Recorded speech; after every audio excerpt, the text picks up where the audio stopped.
Salut, c'est Sam du cinéma, bienvenue pour une nouvelle vidéo. Encore, c'est la troisième fois que je tourne d'affilée. Ce sera un petit peu dispersé. Je pense que vous aurez la première vidéo sera liée à DC, puis vous aurez celle-ci, puis vous aurez la vidéo sur Superman. Mais nous allons aujourd'hui parler de Star Wars. Vous aimez Star Wars? J'aime Star Wars. Eh bien, sachez qu'on a une information très importante. Dave Filoni sera CEO de Star Wars, donc le créative exécutive, je sais plus ce que ça veut dire CEO, mais en gros, il sera le directeur créatif de l'univers et travaillera en étroite collaboration avec Kathleen Kennedy, qui elle par contre est la PDG de Lucasfilm carrément. Donc c'est deux rôles différents. Kathleen Kennedy, elle contrôle tout ce qui est Lucasfilm. Donc ça veut dire Star Wars, Indiana Jones et quelques trucs sur le côté. Là où Dave Filoni, lui, ne s'occupera que de l'aspect créatif de Star Wars. Juste, il travaillera en étroite collaboration avec tout ça. Peut-être que vous ne connaissez pas qui est Dave Filoni, donc je vais vous décrire un petit peu. Dave Filoni, c'est un réalisateur, scénariste, producteur, etc., qui a travaillé sur pas mal de choses sur Star Wars. Il a travaillé notamment récemment sur la série Ahsoka, il a travaillé sur la série Bad Batch, il a travaillé bien évidemment sur Mandalorian, et il a travaillé aussi sur Boba Fett. Globalement, Dave Filoni, c'est un mec qui est connu pour faire beaucoup de bonnes choses. Il me semble qu'il a aussi travaillé sur Andor, mais je suis pas sûr. Mais voilà, c'est un mec qui est connu pour faire des bons projets Star Wars. C'est un mec qui est connu pour faire du très bon boulot dans l'univers. C'est aussi un mec qui est connu pour avoir fait quelques erreurs. En même temps, personne n'est parfait. Notamment la saison 3 de Mandalorian qui était pour moi pas top. Et bien évidemment, la série Book of Boba Fett qui était pas très bonne non plus. Mais globalement, en globalité, si on peut dire, Dave Filoni, c'est un mec qui est connu pour faire du bon boulot et du coup il travaillera en collaboration avec Kathleen Kennedy. Il sera le directeur créatif de Star Wars. Qu'est-ce que tout ça veut dire? Ça veut dire globalement qu'il va pouvoir s'occuper de tout ce qui est scénario. Déjà, il va pouvoir s'occuper aussi de tout ce qui est futur projet. Donc peut-être que certains projets qui sont nuls vont être annulés. C'est lui qui va aussi pouvoir annoncer les nouveaux projets. C'est lui qui va pouvoir travailler sur l'engagement de scénaristes et de réalisateurs pour certains projets. C'est lui qui en fait va pouvoir faire avancer des films qu'on attend. Je pense notamment à Rogue Squadron qui n'a pas beaucoup avancé, au projet sur Lando Calrissian qui n'a pas beaucoup avancé non plus, à Droid Story qu'on a annoncé mais qui a globalement pas été très teasé depuis. Et attendez, je regarde. Voilà, je prends un petit peu de trucs. C'est lui qui va pouvoir aussi parler de Skeleton Crew. C'est lui qui va pouvoir en fait parler de beaucoup de projets, Rangers of the New Republic, etc., etc. On a qu'est-ce qu'on avait d'autre qui avait été annoncé du côté de non, du côté de Star Wars, c'était tout. Mais en gros, ça va globalement être le gars qui va pouvoir parler un petit peu de tout ça, parler de l'univers de Star Wars et en fait globalement bien tout simplement on va dire, ranger un petit peu cet univers. C'est notamment peut-être lui qui va pouvoir s'occuper du projet avec Kevin Feige, même s'il n'a pas beaucoup avancé. C'est lui qui va peut-être pouvoir s'occuper du film Star Wars avec j'ai oublié le nom du réalisateur. C'est Taika Waititi, voilà. En fait, c'est un peu celui qui va s'occuper de tout l'aspect créatif de Star Wars. Choisir quel projet il faut continuer ou pas. Est-ce qu'il faudra une saison 2 à Ahsoka? Quel film il faut continuer à faire? Je pense notamment au film avec Rey Skywalker, c'est lui qui pourra annoncer le réalisateur, c'est lui qui annoncera les dates, c'est lui en fait qui va s'occuper un petit peu de tout ce côté-là créatif de Star Wars. Pardon, j'ai le hockey. Et c'est une plutôt bonne nouvelle parce que quand même le Coco, il a fait pas mal de bonnes choses dans l'univers de Star Wars. Il a travaillé donc comme je l'ai dit sur Ahsoka, qui est connu pour étant une plutôt bonne série. Moi, je l'ai pas vue. Voilà, honnêtement, j'ai regardé les 40 premières. Enfin, je pense que j'ai regardé le premier épisode, ça m'a pas accroché. Je me suis fait chier devant, donc j'ai pas continué la série. Peut-être que je la continuerai si j'ai le temps et que j'en ferai une critique en retard comme d'habitude. Mais voilà, c'est un film, enfin une série pardon, qui avait pas mal plu. Il a aussi travaillé sur Bad Batch, 2 saisons actuellement. Je pense qu'une troisième est en préparation.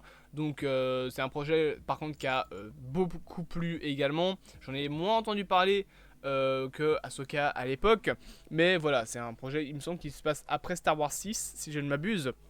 Et qui est un petit peu dans cette veine Clone Wars 3D, Star Wars Rebels, sur lequel Dave Filoni a aussi beaucoup travaillé. Donc par exemple, Dave Filoni va pouvoir s'occuper de annoncer la saison 3, voir s'il y aura de quoi faire une saison 4. Voilà, c'est lui aussi qui s'occupera de ça. Autre chose qu'il a fait également, c'est The Mandalorian.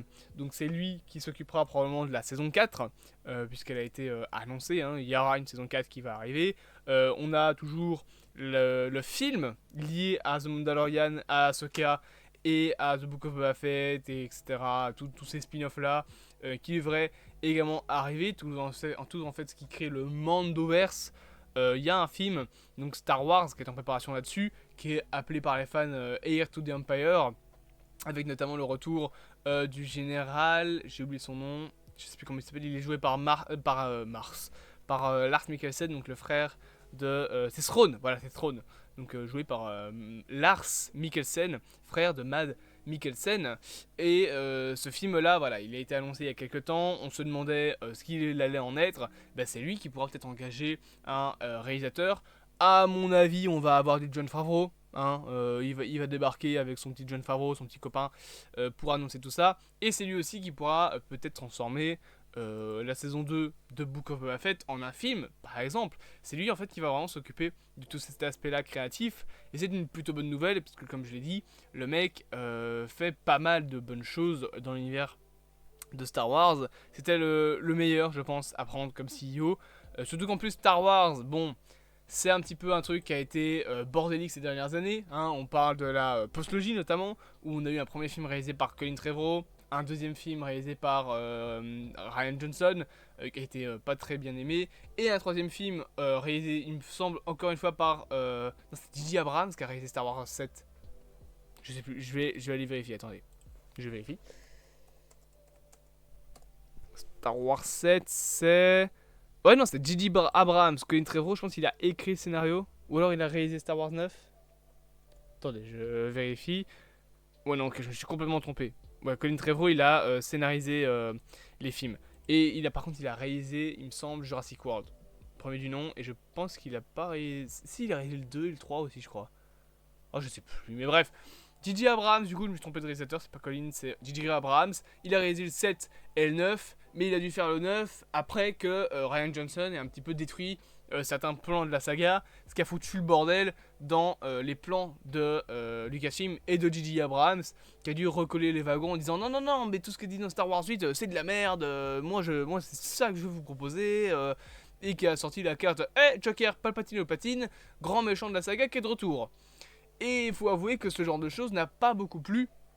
Donc avec Colin Trevorrow, que je raconte, avec Dave Filoni aux commandes, qui est globalement connu comme étant le mec qui a fait les bons projets à côté, voilà, hein. T'avais la trilogie post-logie qui se cassait la gueule, et de l'autre côté t'avais Rogue One et le Mandoverse de Dave Filoni et Jon Favreau, qui étaient adorés par les fans adulés, qui étaient genre waouh c'est trop bien, la post-logie c'est de la merde, et au moins ça n'arrivera plus. Voilà, les prochains films Star Wars, comme ils vont être sous la tutelle de Dave Filoni, il va pouvoir dire non, non, non, ça c'est nul à chier, vous me le virez. Le film sur Rey, on le garde, mais on le modifie. Peut-être qu'on va pouvoir la tuer. Voilà, comme ça on est sûr qu'elle reviendra plus jamais. Ou alors juste ils vont annuler le film, je sais pas, on verra bien. Enfin, je pense pas qu'ils vont l'annuler quand même, hein, on exagère un peu, mais c'est en fait lui qui va s'occuper de tout cet aspect-là, timeline de Star Wars, s'occuper peut-être du projet sur la Haute République, s'occuper du projet sur l'aube des Jedi, s'occuper du projet qui se passera des années après Rey et des années après la saga Skywalker, choisir également la nouvelle saga, parce qu'on sait que Skywalker c'est fini, il y aura bientôt une nouvelle franchise, une nouvelle ère Star Wars, je pense... Honnêtement, qui vont prendre un des personnages principaux de l'univers et centrer la saga suivante sur eux, peut-être sur Andor ou sur Mando, j'en sais rien. On aura la saga Djarin avec Grogu en personnage principal. Parce que maintenant c'est Grogu Djarin, parce qu'il a été adopté dans la saison 3 par Din Djarin. Et oui, pour ceux qui ne le savent pas, Djarin c'est son nom de famille, hein, il s'appelle juste Din. Donc ça peut être ça, voilà, ça peut être ça dans la suite de Star Wars. Je sais pas vraiment, on verra bien, mais c'est lui qui s'occupera de tout cet aspect-là créatif. Et c'est une très bonne nouvelle, voilà, au vu du bien qu'il a fait à Star Wars sur pas mal de projets. Notamment sur les premières et deuxième saisons de The Mandalorian. J'en attends énormément de ce travail qu'il aura. C'est un petit peu le messie de Star Wars, notamment comme pour James Gunn chez DC et Marvel. J'espère que cette petite vidéo vous aura plu, bien évidemment. N'hésitez pas à vous abonner, à partager, à liker et à commenter cette vidéo. Et moi je vous dis à plus et à bientôt pour de nouvelles aventures.